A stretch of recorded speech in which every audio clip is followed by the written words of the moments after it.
Tubectomy అంటే it is a permanent sterilization procedure అంటారు. అంటే పిల్లలు కలగకుండా చేసే ప్రొసీజర్ని లేదా సర్జరీని మనం ట్యూబెక్టమీ అంటాం.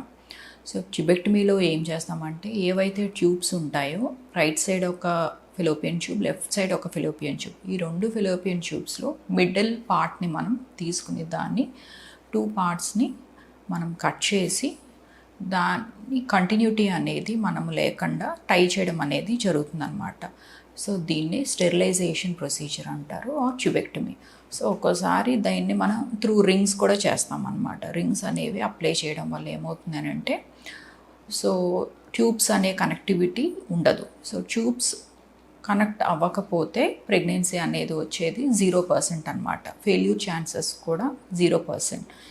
సో 100% స్టెరిలైజేషన్కి మనము వెళ్ళే ప్రొసీజర్ని ట్యూబెక్టమీ అంటే ఇది ఎవరు చేయించుకుంటారు? వన్స్ వాళ్ళ యొక్క ప్రెగ్నెన్సీని కంప్లీట్ చేసుకున్నాక.